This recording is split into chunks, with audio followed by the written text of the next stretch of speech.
Nice. Hello, everyone. So I'm Grégory Guittard from Le Journal du Coin, and I'm very pleased to be there for this roundtable co-organized with Sabine van Eck Lepic. So as we said, today we're going to discuss about how to avoid chaos. But let's do this, let's say, with some fun, maybe, and good humor. So for starting, let's do some introduction of each panelist. I think that maybe you could introduce yourselves. So let's start with you, if you wish.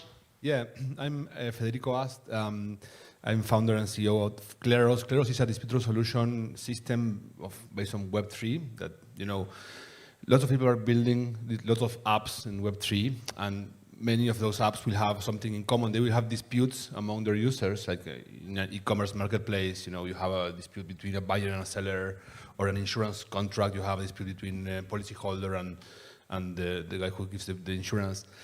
So what we are building is a system that can resolve all of those disputes. I mean, you can just outsource your dispute resolution to Kleros, and Kleros gives you back the decision. And this has lots of use cases, and so happy to be here.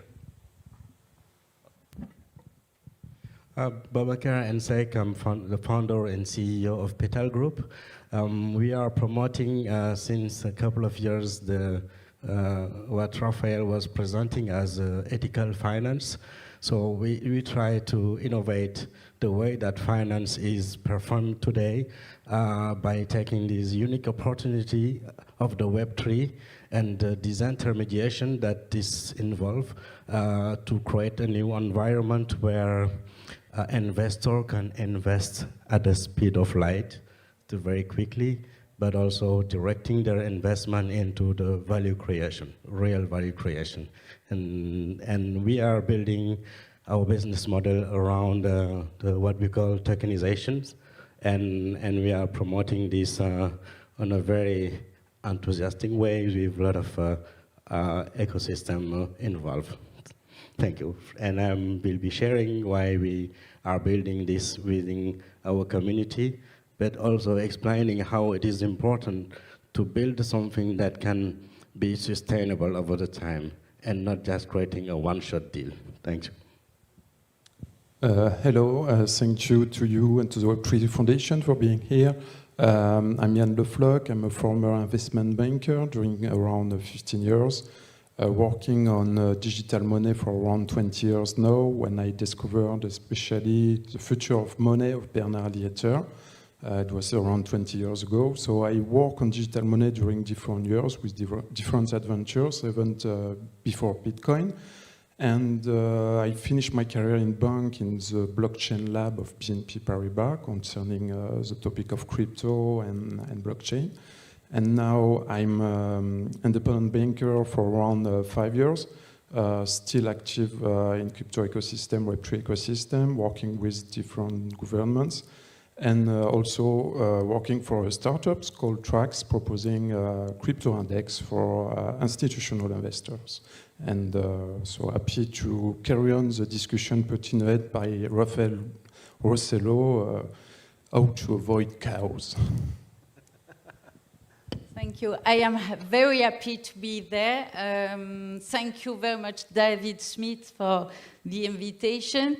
And I am chair of Scientific Council of Logion, and I am searcher. I am lecturer in Sciences Po, Paris, and I am a lawyer on mediator. So, and I am specialized in new governance and in future of justice. Super, thank you.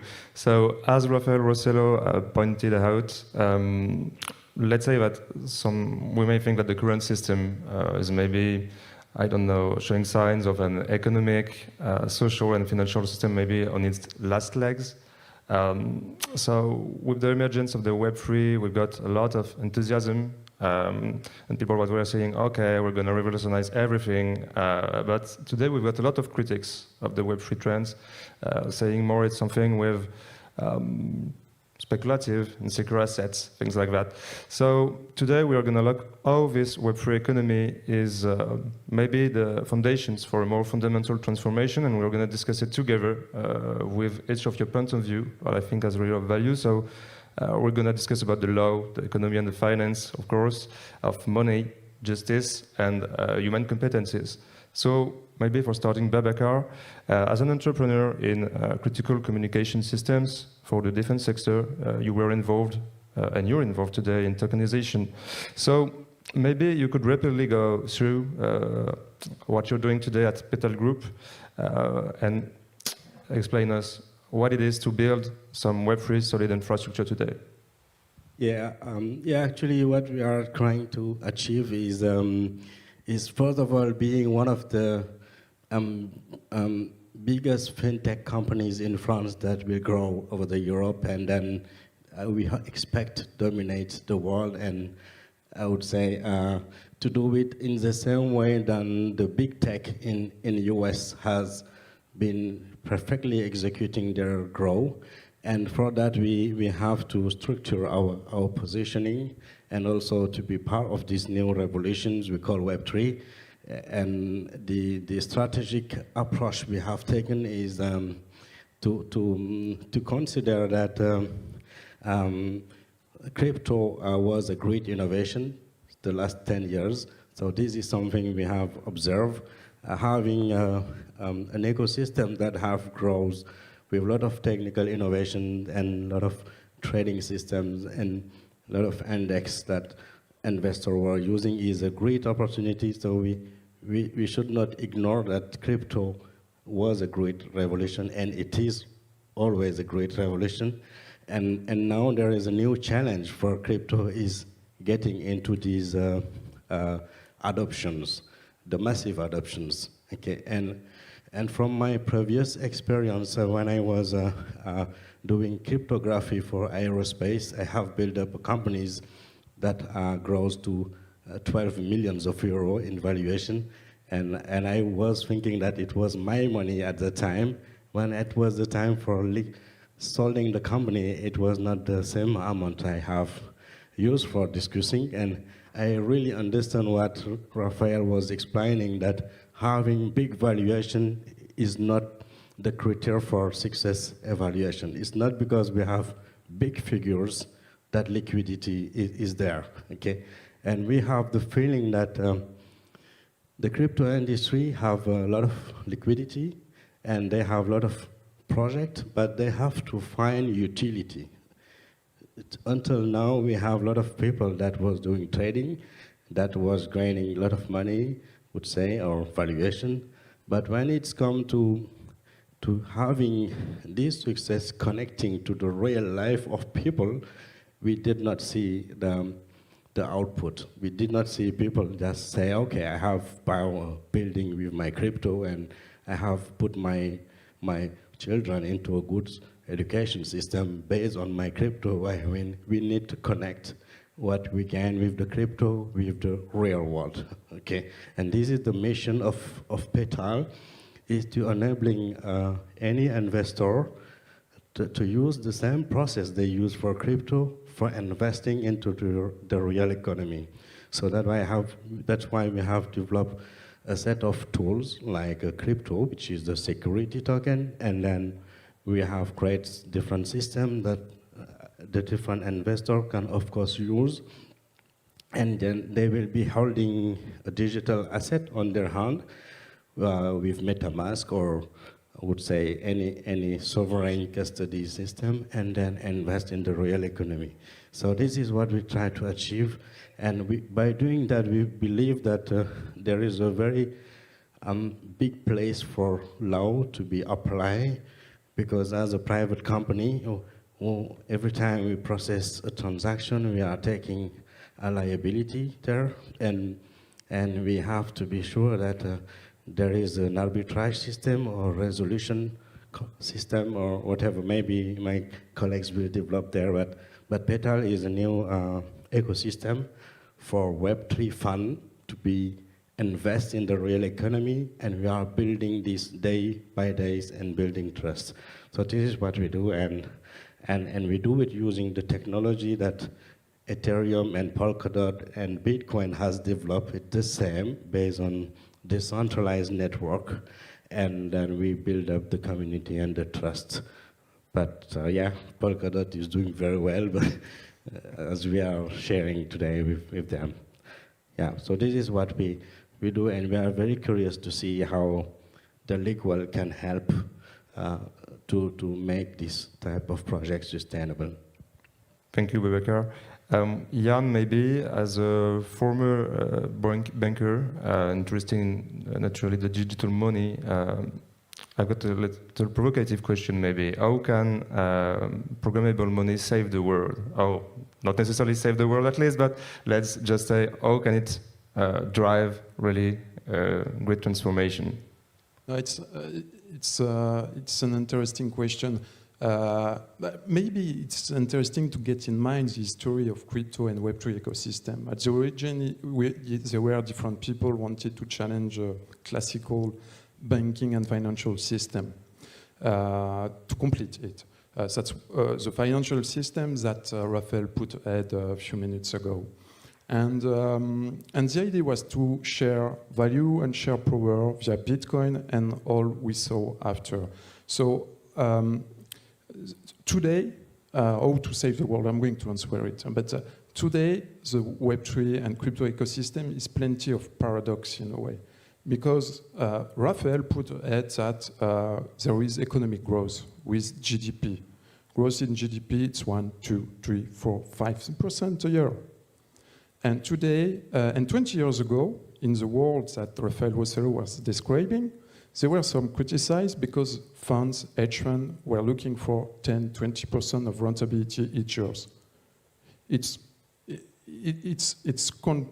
not economically, you can't carry on such a process on the long term. And today, in Web3 ecosystem, fully of very valuable technologies and development and projects. But you have a spirit of 10, 15% rentability per month, in a way. So it has to remind us that we have to be connected to reality, economic reality, to avoid too important leverage effect. And that's what Petale tried to build in a way. And if you want to be able, via crypto and smart contracts and Web3 to come back to reality, you have to use probably a human brain.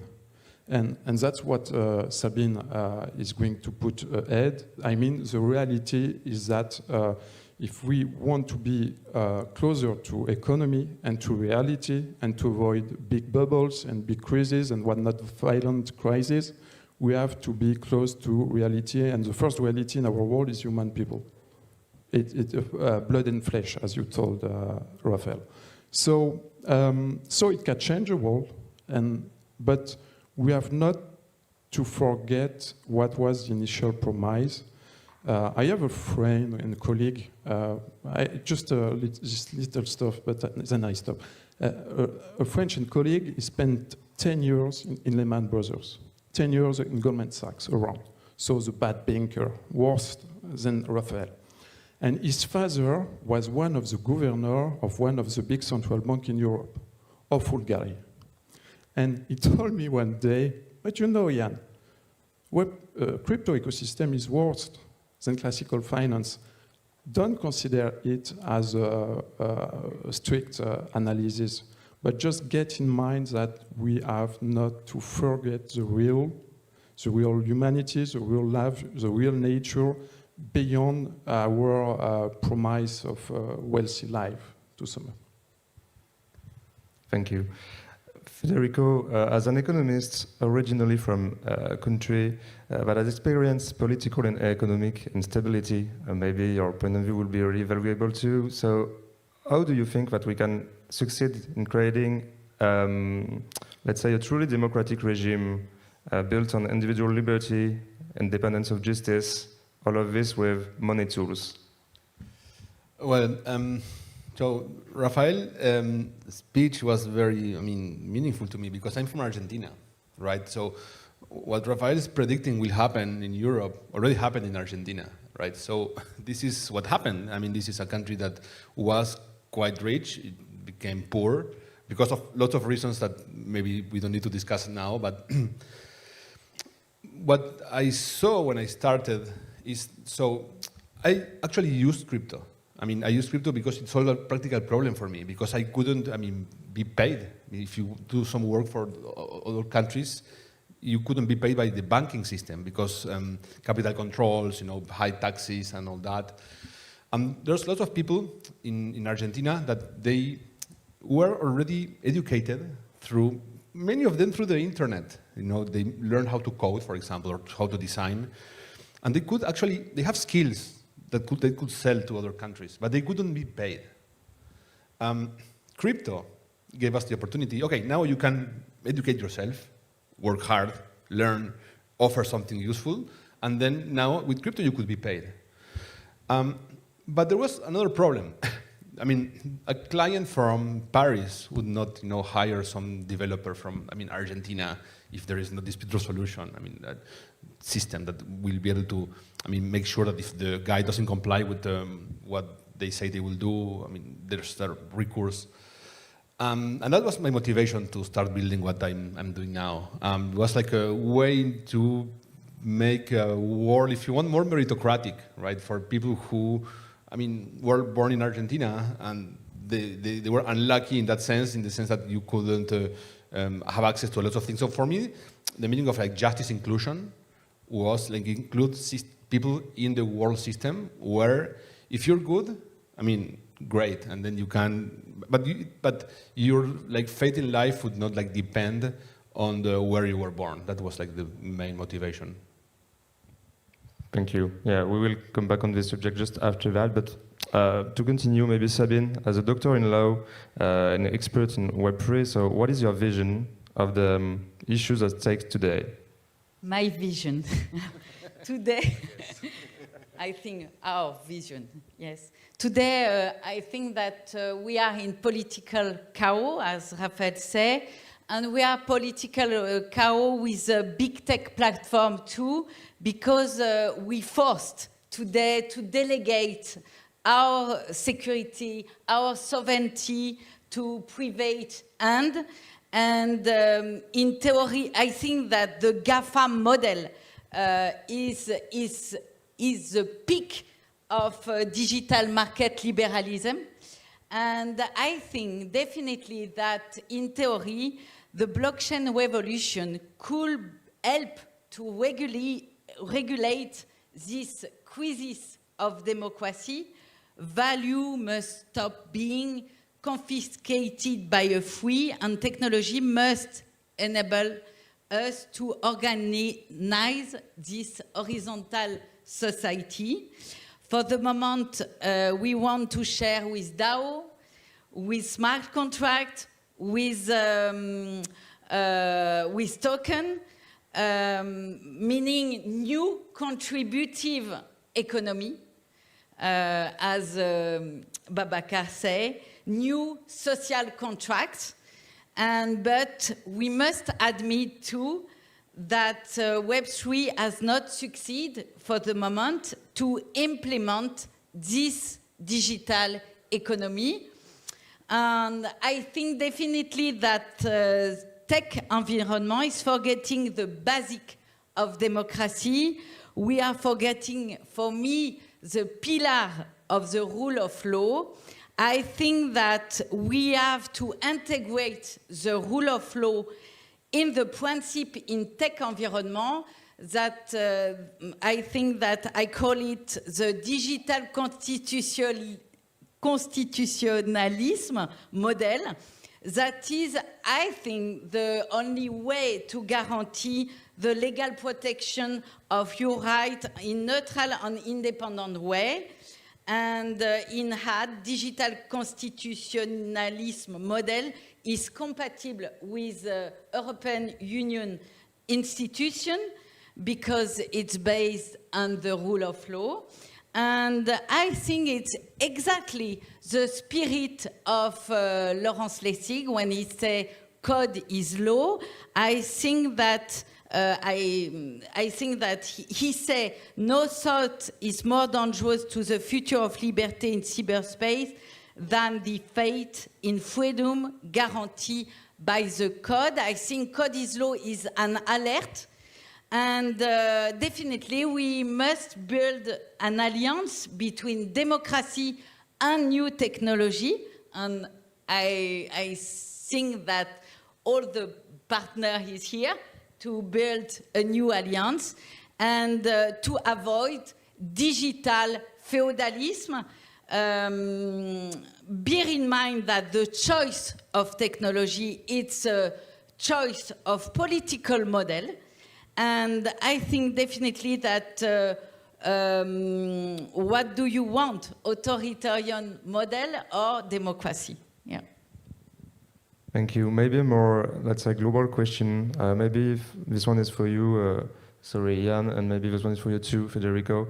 Do you think that cryptocurrencies are really going to disrupt the established ecosystem? Because as Raphael was saying, the classic ecosystem of finance isn't going to go away, just vanish. Oh. So do you think really cryptocurrencies today or in the next years are going to be adopted?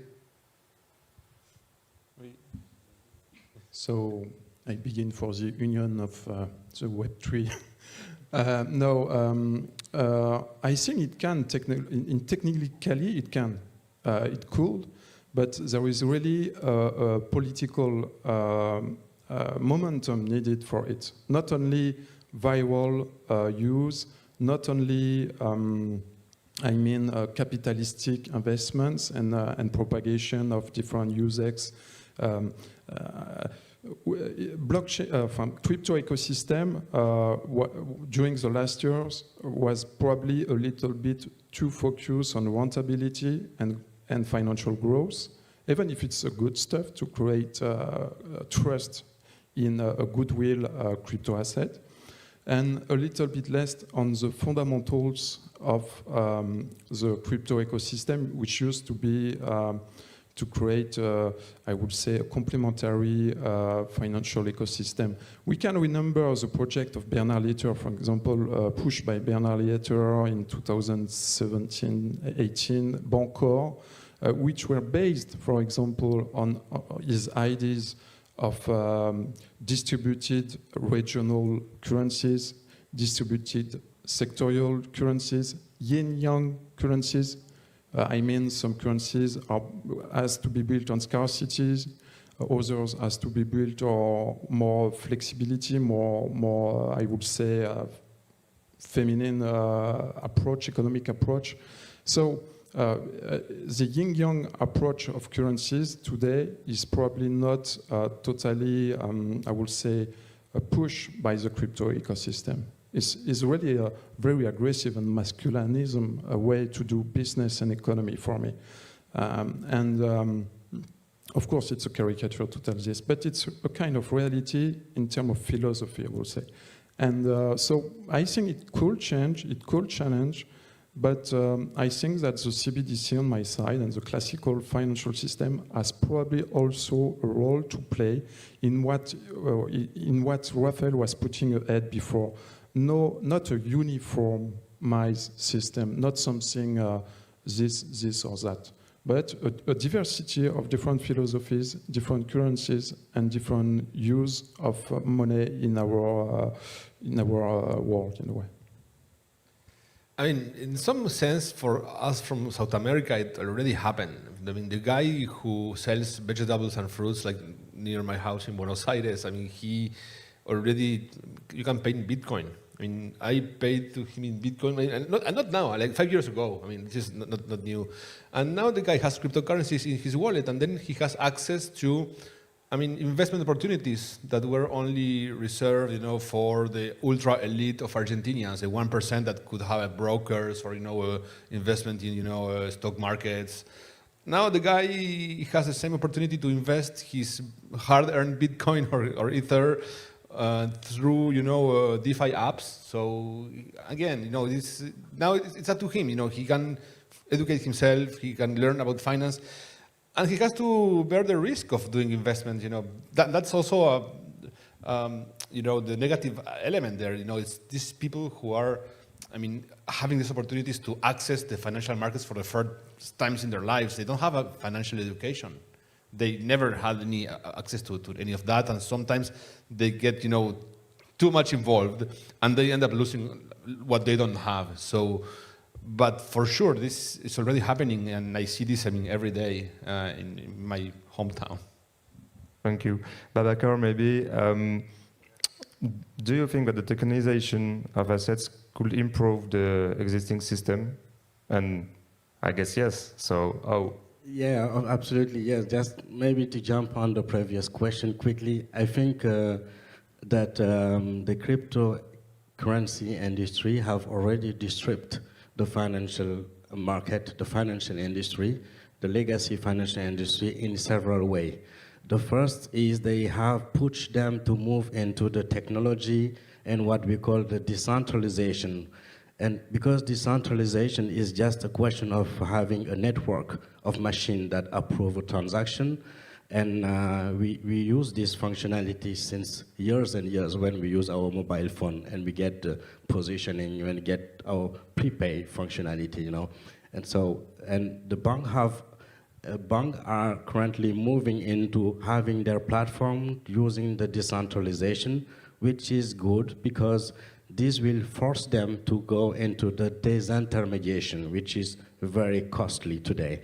If you have to pay like 100,000 euro you want to invest, and you have one guy in the middle that say, oh, you have to pay me 10%, and I will give you the best opportunity where you are gonna win 11%. Are you going to invest on that? Because you are gonna win only 1%, okay?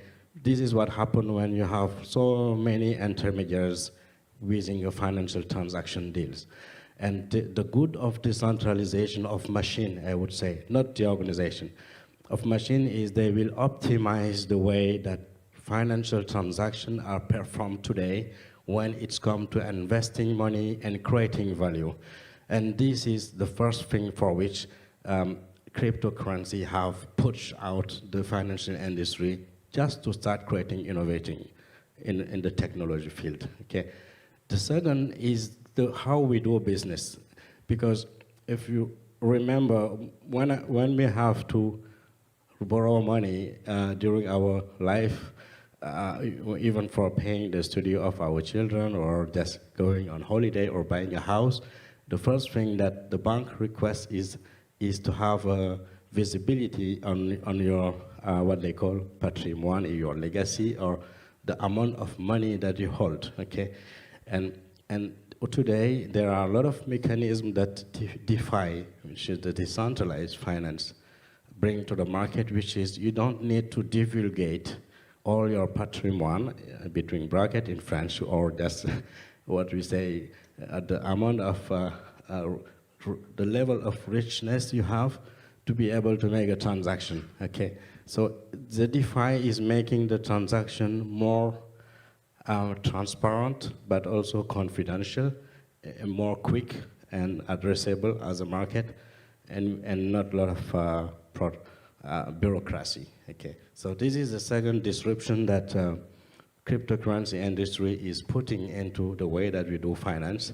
And a lot of my friends are borrowing money on the protocol directly using crypto, and then they reimburse, and then they pay back the protocol, and you can see that those transactions had been performed by banks for several centuries, okay? And it's the same service at the end, but you have to pay less because it's a protocol and it's people. But at Petale, we believe that tokenization is, and the third disruption, of course, is the tokenization, because every money that have been put into the protocol had been done in the process of tokenization. When you take €1 or £1 or whatever US dollar, you want to buy a DOT or an Ethereum, you put real money on the protocol, right? And there is no artificial money within the crypto. This is very important to mention, because people that are part of I would say, the traditional finance thinks that all this bubble is artificial, but this is real money that came into the protocol. Of course, there are a lot of people that win a lot of money when they do a good trade, but there are a lot of people that lose money as well. but the money at the beginning just get from the legal money into those protocols. So the tokenization as a theory is just what we call in the past the titrization. And the titrization was a way, in the legal terminology, to share of an asset using just a new legal regime. It's a contract. It's a contract for which you say, okay, you and me and my friend are sharing this building, and we put this ownership into a paper. But for that, we need to do a titrization operation with the legal department before and the authority. And that is the theoretical aspect of tokenization, is using the law enforcement and the law definition to create a regime. And this is what we do at Petale. Every time we take an asset as a classification asset that we want to promote, we start by creating the legal framework for that asset, and then we do the risk assessment. And of course, there is an adoption phase we will gonna face in the coming month, but the important is we understand how to work. The more difficult today to do is to understand how to do tokenization. For money, it is easy because it's a swap. You put money, you get the token. But when it gets to real world asset, then it's more complicated because you are swapping money with something that is already respecting the law in the codex of law. Yeah. Thank you. So speaking about sharing things, maybe a more global question about the, let's say, the public sector. How do you see, it's really a global question for every one of you if you want to answer. How do you see the, let's say, how can the public sector help foster the development of the innovations, particularly into the Web3 space? I mean, it's quite amazing to see so many projects every day being launched. There is plenty of technology, of innovative projects in different fields that are putting ahead. Polkadot is one of this ecosystem.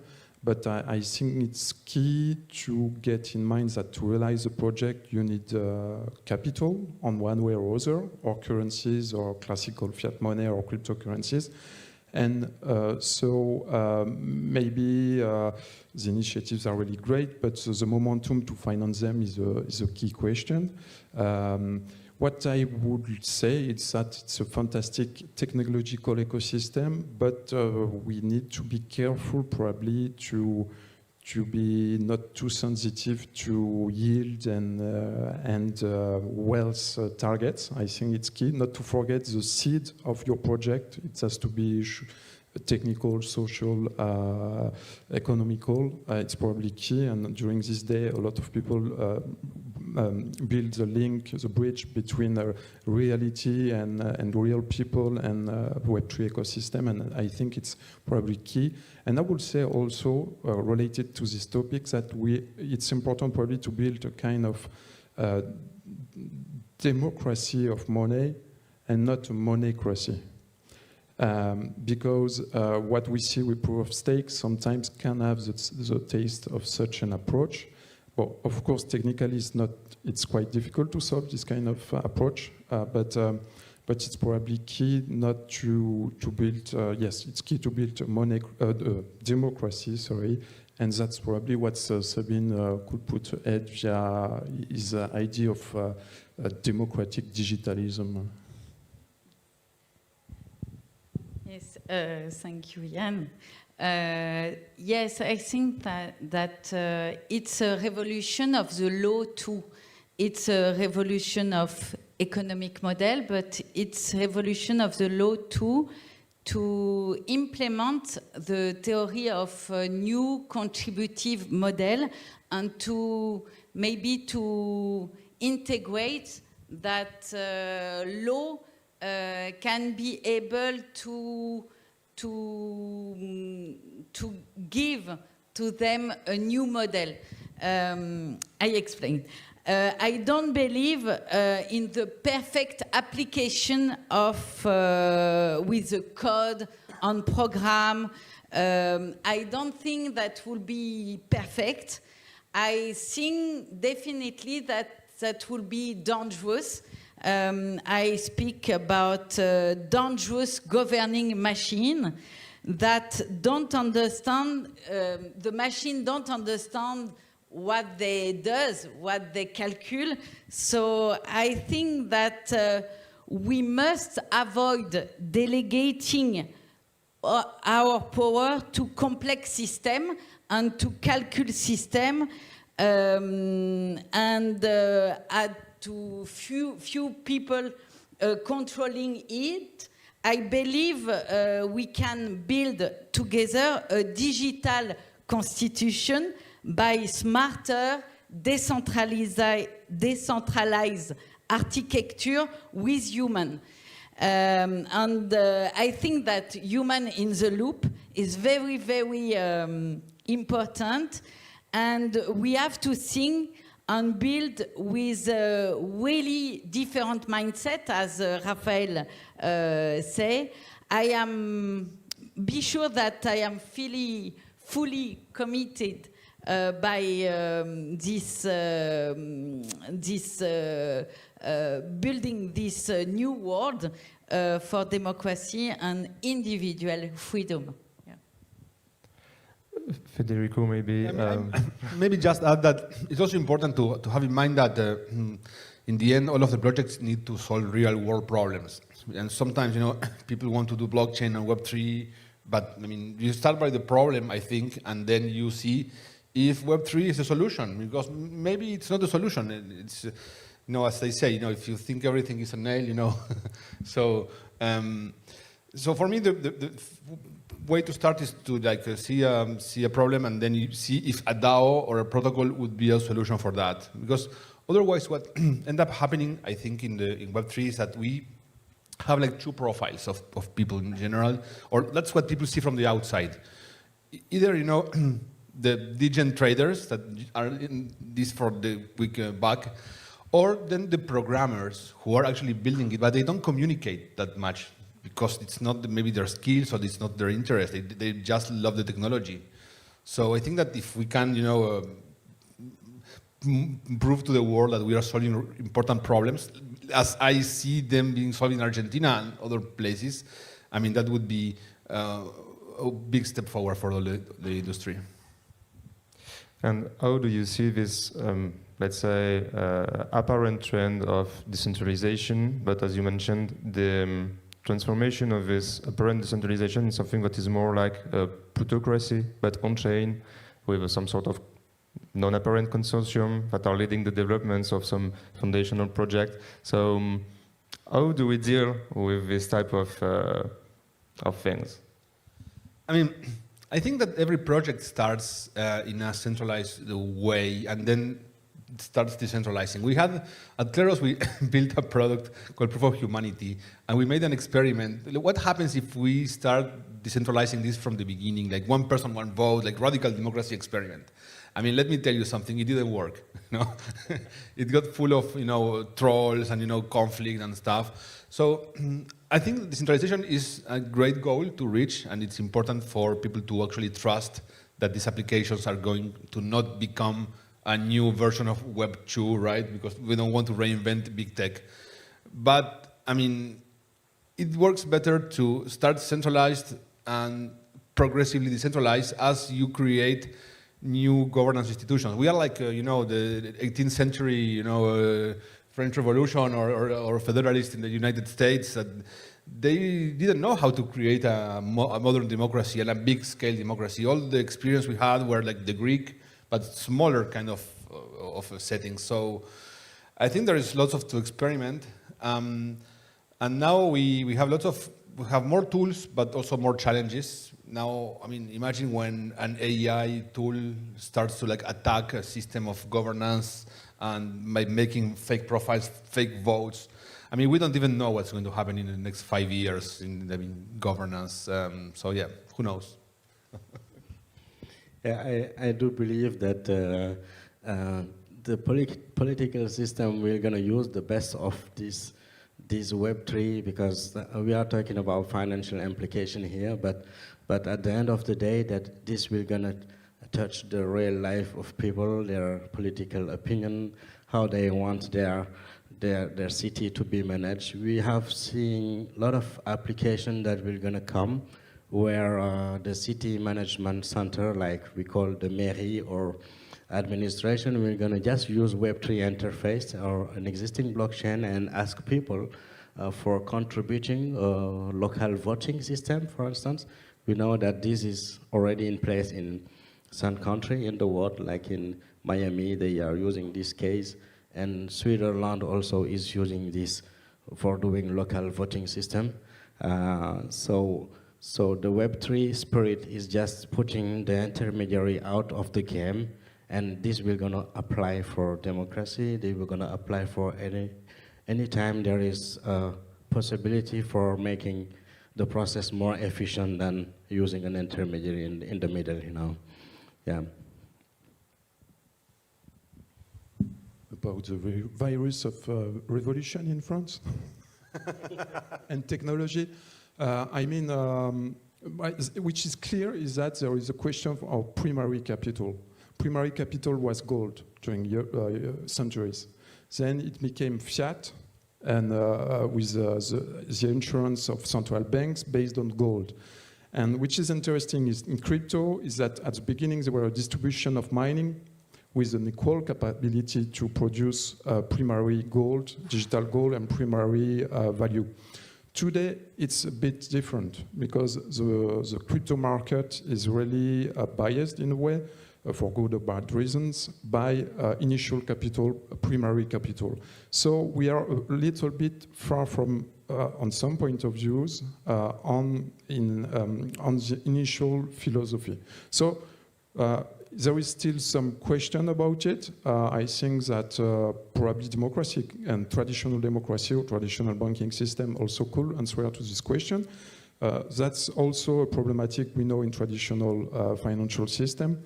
But the question of how we create capital, how we share it, why it's distributed, for which projects, for me it's still a key question. All the technology developed by Web3 ecosystem and the crypto ecosystem should answer to this question, but I think that at this stage it's not totally realized, but it should be time after time probably. Yeah. Thank you. Maybe Sabine for the, let's say, the last word for this first Fury panel. What are the main legal and ethical challenges associated with the emergence of the Web3? It's an easy one. Pretty easy and funny, so. Federico, vas-y. I have no idea. Please, no, you start. Yeah, I think there is the problem with. I mean, there is no problem with Web3 actually, because Web3 is just a new possibility we can use. If there is a problem that can happen with Web3 in terms of ethical, it will be just about what happens when there is a problem. Who is going to fix the problem? Today, if I have a problem with someone using my contract, I go to the legal process that the country put in place for me. But when you are under digital environment and you deal with contract and people and wallet, and sometimes you even don't know who is behind the investment, the wallet, and then you get in trouble because there is no international digital legislations that apply for the creating problem, and I think this is the main big problems we can have as an operational problem. That have to be fixed is how to solve a problem with arbitrage or just this mediation in France. And in terms of ethical, of course, in tokenization, we have declared within our company that everything that is illegal, we will not gonna enter into the tokenizations of that asset, like drugs or even human person cannot be tokenized. We have decided to not do that type of things, you know, because this is ethical things. The other thing is in terms of impact, we are committed to do ethical finance. That means when we do a financial operation or we do financial forecasting or strategic positioning, we always have on the back of our mind that we are creating good for the society. we are not creating value for a portion of the population without not impacting the other portion. So we try to be balanced there.